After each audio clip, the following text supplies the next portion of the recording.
Hello again. Essay here. Anyone who knows the history of America knows that it's a land of immigrants. It ain't just talking about the people on the Mayflower. No, no, no, no, no, no, no. Because anyone who's familiar with the Earth and tectonic plate system knows at one time, long, long ago, Eurasia and North America were a single place. Yeah, true. I remember learning that when I was in grade school. But then, as tectonic plates continued to move, eventually Alaska and Siberia, broke away from each other.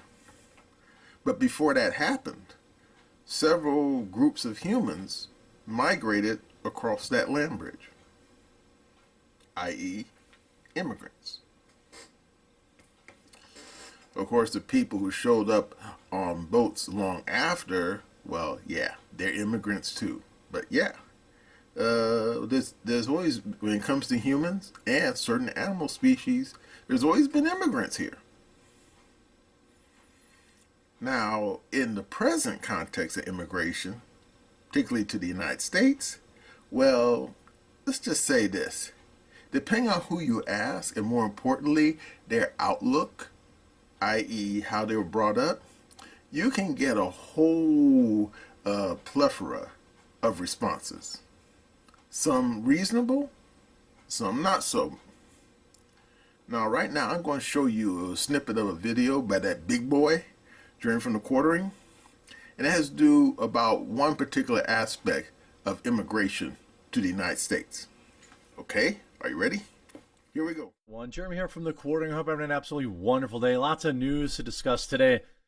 First, a exciting conclusion, it seems like, to the H1-B debate, as Elon Musk and Vivek have both backpedaled a significant amount from their outrageous position of all Americans suck and we must import millions of people from other countries to replace them because they don't work hard, to a more muted take where Elon has now said, hey, look, H1B does need to get reformed.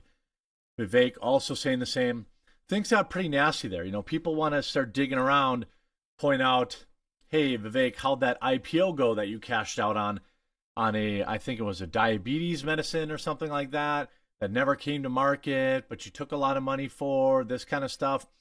Obviously, Elon, somebody who came to this country on an H1B, who is an immigrant, has some strong emotional ties to the program. But what we saw was both sides really being dishonest, mostly the tech bros being dishonest, that the H1B program was just perfect and absolutely required for this country to thrive, which is nonsense. This country, America, has thrived, just like many other countries have, for hundreds and hundreds and hundreds of years before an H1B program ever existed.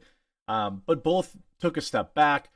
Then Trump changed the conversation this morning by putting a full-throated support behind Mike Johnson, somebody that a lot of people hate, given his support from the omnibus and willingness to give money to Ukraine and all this kind of stuff.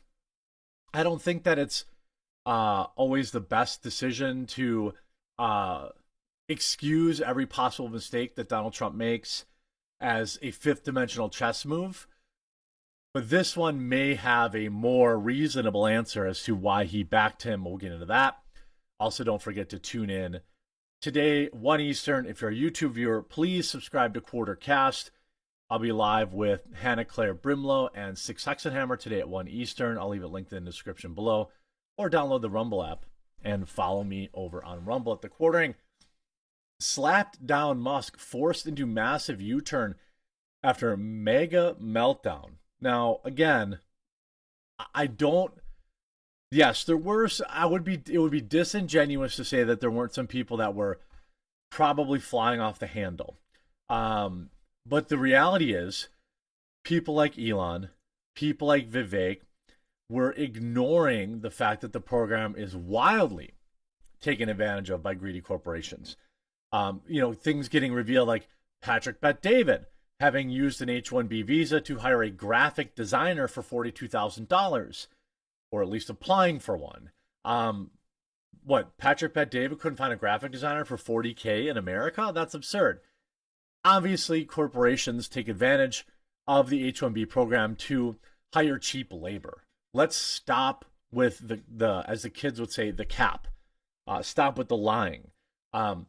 Also, obviously, companies do use the H-1B visa program to bring in, as Elon says, the top 0.01%. The truth is, the program needs to be reformed. Elon Musk is now trying to patch up a gaping chasm in the MAGA world in a bid to survive intense blowback from his immigration position. And again, to be fair and honest, not dishonest, Elon Musk's position on importing talent or importing people and immigration has basically always been the same. You may disagree with it, but this is not a new position for Elon. After a whirlwind week where President-elect Donald Trump, Doge co-chief, agreed with the Post that called Americans too dumb to exclusively fill the U.S. tech force and urged detractors to take a big step back and go F yourself, has decided to simmer down slightly. Now, I'm not going to rehash everything he said. We already saw that. Responding to a post on X claiming visas were being used to hire low-paid tech workers from overseas, Musk finally conceded that the program is broken. That's all we wanted. So for everyone on the left that says, MAGA there's a schism. No, this is actually debate, right? I never said abolish the H-1B program. I mean, maybe, hyperbolically. What I was pointing out was that it was being used by tech companies to fire high-paid American workers, by the way, of all colors, okay, and in most cases replace them with entry-level people from India and other Asian nations. That's just a fact. I've proved that multiple times. Disney was sued and brought up, I think, to Capitol Hill to defend their firing of their entire IT staff. They then forced their native IT staff, American IT staff, to train a bunch of people from India, or I should say H-1Bs, or they would take away their severance. And guess what? They got sued for that. And our government said that they were right to fire all their American workers and replace them with foreigners. But however, Elon did say it's easily fixed by raising the minimum salary significantly, adding a yearly cost for maintaining the H-1B, making it materially more expensive to hire from overseas than domestically, he said. So basically, Elon agrees with me that the best solution would be to tariff it. If you tariff it, you remove the financial benefit of the H-1B. You can't hire $40,000 a year, $20,000 a year cooks, or $40,000 a year golf instructors, or whatever, all the stuff that was floating around the internet. He also writes, overseas domestically, I've been very clear that the program is broken and needs major reform, he added. I'm confident that the changes made in the Donald Trump administration will make America much stronger. If that's true and they're going to reform it, good. Let's move on, right? It's time to move on from this topic, because that's all we want. Musk, a naturalized U.S. citizen who has used the H-1B visa himself, has rattled MAGA hardliners and less impressionable ex-users who haven't forgot his recent meltdown. Deport Elon to India. I don't care about any of that stuff. It's time to move on. He agrees it needs to be reformed. Let's reform it and really make sure we're only bringing in the 0.01% of talent, and I'm okay with it. And we have millions of people pouring over the southern border. Let's take care of that first. The H-1B program, if we can raise the cap 50%, fine, just let it be. No more replacing American workers with foreigners. Make it financially prohibitive to do so, and I think we're fine. Okay, you saw that. Now, of course, anyone who's ever worked in professional circumstances knows that one thing that can definitely get you furloughed is having someone showing up that can do your job better than you can do it yourself. Hey, it is what it is. Indeed, you could say it's the concept of building a better mousetrap kind of thesis. In other words, people in the past used to just use a mallet to kill the mouse. But then when people made those mechanical traps, you know, with the little cheese on the end, people who used to just run around with a mallet, well, they got put out of business. And then, of course, some of you say, oh, what about modern exterminators like Terminex? Yeah, well, those guys are kind of expensive. But it doesn't mean they don't do a good job. But they can be put out of business too if someone comes along and does a better job even than Terminex. But as you saw in that Big Boys video, when it comes to certain types of businesses, certain companies go outside the borders of the United States to find, good personnel that can do good work. And indeed, I remember a long time ago, I saw an episode of 60 Minutes, and some of you said, oh, we hate corporate news. Yeah, most people do, but this was long ago before it got all stupid and weird. Yeah, back when they were just, like Jack Webb, just a facts man. Man, we did a great program on the H1-B visa program. First, they talked to one of the senators who helped write the damn thing, and then they talked to some people who got shifted by it. And the senator said that the whole purpose of the damn bill was basically a form of headhunting. And no, I don't mean that kind, so get your head out of the gutter. Yeah. Where we, the United States, would go outside the United States, look for the best and the brightest, scientists and engineers mostly, and then cajole them to come to America and work for us. Yeah, primarily for the military-industrial complex, but anyway. But unfortunately, because the way the law was written, very smart Fortune 5000 companies found multiple loopholes. And guess what? They used them. And in that program on 60 Minutes, one of the real serious offenders was Walt Disney Incorporated. And indeed, what happened was that Disney, and let's not pretend, they do have lots and lots of employees.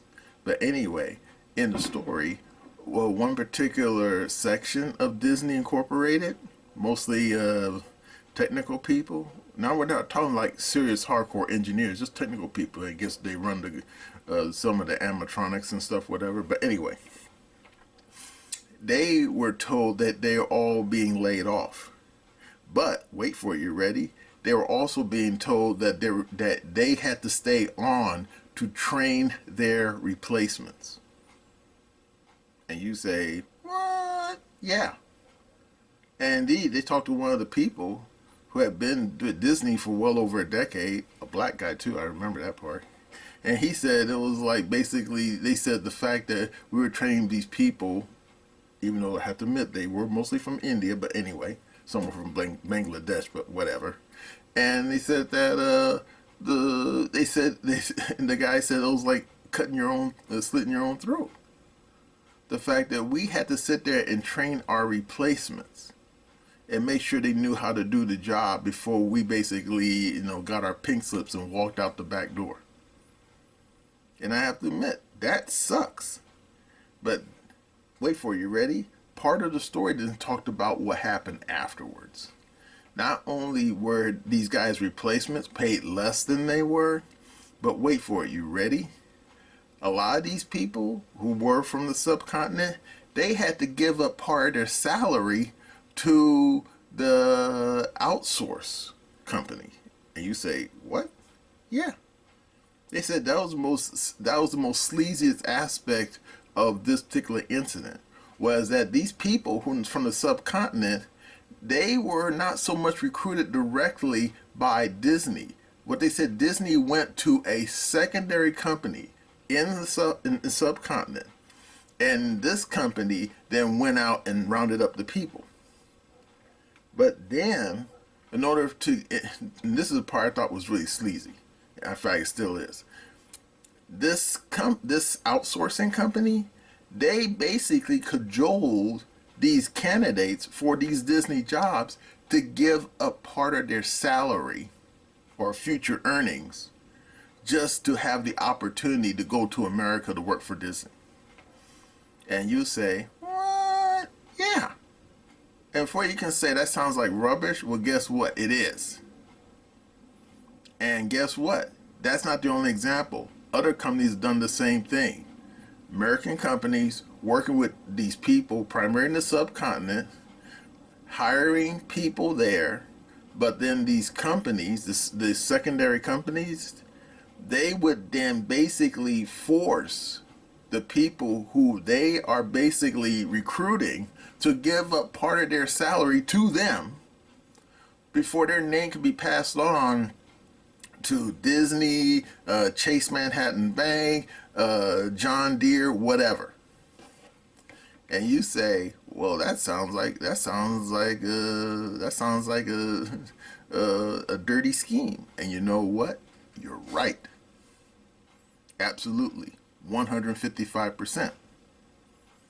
And now, as you saw in the Big Boys video, a lot of people here in the United States had gotten wise to the groove.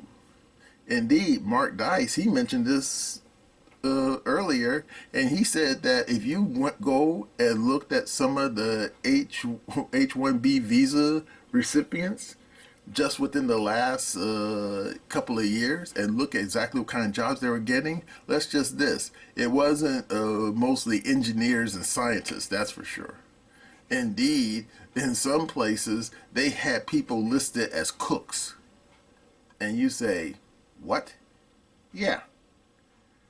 And of course, at this point, you say, don't tell me some damn someone who's working at McDonald's. Well, maybe not at McDonald's, but probably at least working at Denny's. Okay. And at that point, you say, well, why do you go several thousand miles away on another continent to hire someone to cook scrambled eggs and sausage? Yeah. And I'm thinking, maybe somebody at Denny's or perhaps even one of those Wolfgang Puck restaurants, which I wouldn't advise going there, but anyway, decided instead of hiring someone who went to the Creating Institute of America, who probably is asking for like a six-figure salary, they'll say, you know what, we'll use the H1-B visa, hire someone from Delhi or someone from Bangladesh or even Pakistan who can probably fry eggs and probably, cook sausage while burning it, and pay them for a whole lot less. And I'm thinking, And of course, some of you are probably saying, isn't that what all those illegal aliens are for? Yeah, I agree. Except most of those illegal aliens tend to get into construction, which is a whole different ballgame, which I'm not going to get into. But yeah, you see some illegal aliens working for the various retailers, whether it be supermarkets, whether it be McDonald's or Burger King or even Pizza Hut. Yeah. I mean, before they started replacing delivery drivers with all those damn robots, I think you've seen those robots too. They look like a damn an old school ice chest, except it has four wheels on it, has a little camera on top, and it's driving down the sidewalk by itself. Yeah. Before they start hiring those things to deliver people's pizza, they used to have Jose Jimenez showing up with your pizza. Yeah. And let's not pretend Jose Jimenez's English was barely passable. So there you go. But what's going on with the H-1B visa operation is different. Indeed, you have multiple companies who, using the loopholes in the law, are basically hiring people not because they're short-handed, but because they see an opportunity to make some money, or I should say save money on salaries. So instead of hiring a bunch of people who are really, whip smart and really know stuff, technical stuff, they're going to hire someone overseas and have them do the same job and pay them a whole lot less. Now, of course, as you saw in that Big Boy's video, so Swami, he somehow got on his high horse and thought that people's complaints about that visa program was somehow a dig against his people, back in India. And I'm thinking, well, that just shows his own attitudes. Apparently, the guy can't take any constructive criticism, and that's on him. But you can complain about the visa program without it being anything having to do with any kind of ethnic animus. Are we clear?